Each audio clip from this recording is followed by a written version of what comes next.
శ్రీ హనుమాను గురుదేవులు నాయద పలికిన సీతారామ కథ నే పలికద సీతారామ కథ.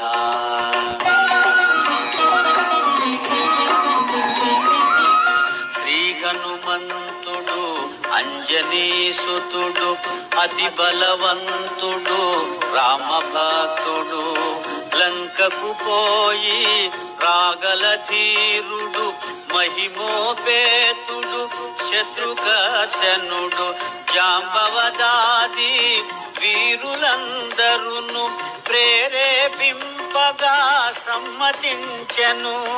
లంకేశ్వరుడు అపహరించిన జానకీ మాత జాడ తెలిసి కొన.